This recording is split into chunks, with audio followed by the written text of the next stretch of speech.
Hi, it's Tom from Leicester Fan TV. What did you think of the game? Now it's my turn.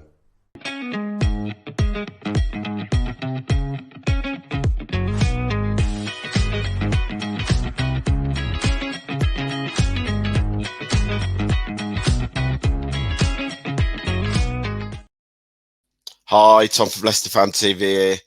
Uh, just got home and had dinner and now thought, right, need to sit down and pick the bones out of that one and do my post-match review. And pursuant what I've just watched, I'm still quite cheerful, really. I think I'm just laughing of how shambolic that was, really, if we're going to be honest about it.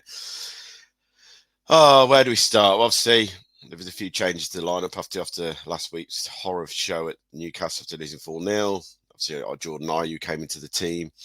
El Khanous kept his part. Vardy starts again. Went to a back line of Vestergaard and Cody, what he'd start against Wolves and Brighton. Ockley dropped to the bench.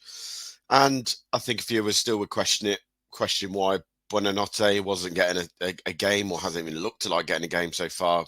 Really, really strange one for me. I'd like to have seen El Khanous, Mavididi, Buonanotte all starting in the lineup today and out, and for me, Ayew shouldn't be near the starting lineup. He is an impact sub, same as Bobby Reid. These are impact players at their age they are not starters in the Premier League. They're just not. Obviously, the game started off and it was a bit scrappy, a bit of end to end, and no one really wanted to get the foot on the ball and move it around the park. We were very, very nervous. You could tell it. But then we had the first chance of the game in my head, and that was El Khanous picking the ball up and putting Jamie Vardy through. Obviously, goalkeeper's out. Vardy tries to take it round him. He hits the goalkeeper on the chest, his head and goes wide. And then the horror show started. And that's the only way to describe it. It was a horror show of a first half. A long ball over the top of our defence. Brynjarsen, the Wolves number 9, who was a handful all game for Cody and Vestergaard, pins Yannick Vestergaard. Yannick can't move. The ball goes over his head. Drops to the wall player, and you're just thinking, right, someone put the block in. And Conor Cody, who's on his 400th game or something today, puts a knee up. Now, the people will be questioning what Danny Ward should or should not be saving in it, because this is going to be the Danny Ward scapegoat now from going in. I can understand why, but I don't blame Danny Ward for that first goal. I think it's a good strike, and I think it's too close to him to get down and do anything about. Maybe Mad saves that.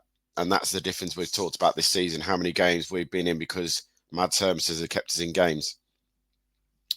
Poor goal to concede. For me, a lot of defensive errors. Can't let a long ball go over everyone's head. And then Cody only put a knee up to try and block it. I want to see centre-half flying in there and stopping the shot going anywhere near the goal. But you're thinking, right, let's regroup, let's go again. And we sort of did but we never really got on going at all. Sumari giving the ball away, Skip giving the ball away, Mavididi not running at his man. I don't know what's going on there with the wingers. But you got wingers who don't want to attack their men. I don't get it. That's what a winger's about, getting the ball and running at the man like Cunha was doing the whole afternoon at our defence. When you're thinking, 6 minutes to go, 7 minutes off time, 1-0, okay, let's regroup. No. Then we see something that I'd only expect to see on a Sunday league pitch. A double from Doherty across from right to left. And James Justin's running back towards his goal. And for some reason, at the last minute when the ball's about to, go onto his chest or whatever he's trying to do, he leaves the ball. He just turns away from it. Doesn't realise that the ball winger is standing behind him, who's, I think, more shot than anything. The ball comes to him. And as it hit the Wolves player, Danny Ward is on the floor for some reason or falling to the floor and can't get back at him. It bounced off the Wolves player once, maybe twice off his knee and trickles into the back of the net. That was pub football defending. That's something I've seen on a Sunday morning, that the defender leaves it. He doesn't even know. This is James Justin. This is a player who was at international level 3-5 whatever years ago. Ever since these injuries, he's never been the same player. And if we had a right back, I can guarantee you now he would not be being picked, because every game it seems to come down that right hand side. And Wolves were targeting the diagonal balls all game. They knew they could get at our fullbacks. That was the worst thing about it. They knew they could get the fullbacks. And the second goal for me is shambolic. It's Sunday morning, someone pissed up playing right back, missing the ball for them to score. 2-0, you're thinking, right, settle down now. Can't go any more than this, because if we go any more, we're not getting anything from this game. Oh, Leicester, you did it, didn't you? Had to let them score again before half time. A ball down the right hand side of the Wolves' right, our left back side. Again, the left back can't deal with the first ball and it runs past him. A slide ball, well, a drag back ball to Cunha, runs into the box, and I'm sorry, Danny Ward for the second and Danny Ward from the third. There, as much as JJ's to blame, you're expecting your goalkeeper to do more than slip on his backside for the second goal. And I mean, a tight angle, he still gets a panic and it goes in off the post. At that point, the fans have turned. Danny Ward is getting abused left, right, and centre. James Justin is getting abused left, right, and centre. I don't agree with that. They both made mistakes. It's going to happen sometimes in professional games. You should expect more from that standard of player in that division, but getting on a player's back is not doing him any good and not doing the players any help by jeering them and cheering them when they catch a ball. I don't, Leicester, of course I don't. But I'm saying, if you're having a go at players when they're not, confidence is shot, you're just shooting them even more. I mean, these are squad players who've got to be in around the squad for the rest of the season because we ain't got anyone else. That's why Danny Ward played today. Obviously, he's done enough to impress Ruud van Nistelrooy. Obviously, Leicester fans know probably a little bit better than Ruud, that we know what Danny Ward is like. But yeah, surprised not to see, after last week especially, Everson. I wasn't expecting to see Salah chicken goal today. He's only played one game for the under-21s middle of the week. He needs a few more games before you start chucking him in the Premier League. We saw how good he could be in the Championship when he played a few games and in the Cup. But you can't start chucking a young lad at that age after one under-21 games back into a Premier League cauldron. 3-0 half-time. And you're just sitting there thinking, well, what could go wrong? What can you do? What can Van Nistelrooy do? He's been here 3 weeks today. What can he actually change? Fair play. He changed some stuff. One of them was enforced from listening to Ruud on the way home and bringing off Yannick was because he wasn't feeling very well. And in fairness, I don't think anyone on the ground was feeling very well after watching that shower of shit for the first 45 minutes. And he brought Harry Winks on in the part to try and get us moving the ball forward. But sadly, it never got going again. And again, we had some half chances. Vardy ran through, came around the goalkeeper and hits into the side netting. Vardy has another header, flicks it at the goal. Goalie saves it.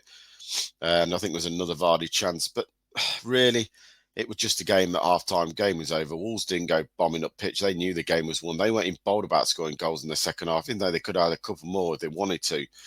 Wolves knew that their game was done at half-time and that if they defended properly, that they're going to pick 3 points up and drag themselves within 2 of Leicester. What could have been a better day if Leicester won today and gone 8 points clear of Wolves and 5 points clear. Instead, we now go into the Christmas break. We'll be outside the relegation zone, but only by 2 points, with Ipswich and Wolves both on 12, us on 14. It's not been a good weekend for Leicester. And the performance is very, very questionable what is going on at the moment because it just isn't good enough from start to finish. What we saw against West Ham, against Brighton, a fighting spirit, a hunger, a desire. I haven't seen that in the Newcastle game. I certainly didn't see that today. And I think if you ask any Leicester fans, we knew this season was going to be a struggle. We knew this season was going to be tough with the players we had and not being able to sign loads of players. And some of the signings that Steve Cooper made have just not been good enough. But one thing Leicester fans will say and will do, as long as you play with hunger, desire, commitment, passion, some kind of performance and strategy, and we knew what we were doing out there, Leicester fans will back you. Leicester fans will get behind you. What Leicester fans can't stand and don't want to see is no willingness, no energy about them. A flat performance, what we saw today. We now move into 3 more tough games. Obviously, I think Liverpool are currently 5-1 up away at Tottenham. We play them away at Anfield on Boxing Day at 8 p.m. Could be a long, long evening for us Leicester fans. We obviously then play relegation rivals, Manchester City at the King Power on the 28th or 9th. Again, massive game with Leicester, Man City aren't playing well at the moment, but Leicester still have got to do better than what we did. Anything to try and give them a game. Before we go up the road for up to the Midland Derby with Aston Villa on the 4th of Jan. It is going to be a long, long, long Christmas period at this rate if we play like we've done against Newcastle and Villa. What we learned from today, we've learned that we need to buy some reinforcements in January for sure. We need some more quality in that team because we lack it. We also lack that we can't be leaving players like Buonanotte sitting on the bench when he's the most creative player we've had all season. You've got to get Buonanotte and El Khanous into that team somehow, Rude, because we need them. Vardy needs someone to service. When he was getting service today, he's still making the runs, but you need some quality in there to help him on the way. We need some wingers. McAtee last week, Mavididi last week, lost in the game. Mavididi today didn't see him take his man on once. I don't get it. And most of not least, we need some defence. Our fullbacks are horrific. Let's not get wrong here. James Justin, he's so shot of confidence and his form is out the window at the moment. Like I said, if there was another right back fit, he would be playing. Left back, Christian just doesn't feel me confident. Again, gets beaten way too easy for the goals. You've got to do better. You've got to stand your man up. You can't let him run past you so easily and play the ball back to Cunha to score for the third. Vestergaard, Cody, you experience the middle of the park. Once again, a ball over the top. Yeah, Vestergaard's got to do better with holding his man up. Experience just gets pinned. But all round, the performance from everyone on the pitch, not just Danny Ward and Justin, everybody was so poor. There was no more than 3 and 4 performances today from anyone on that pitch because no one deserved any more than that. We didn't pass the ball well enough.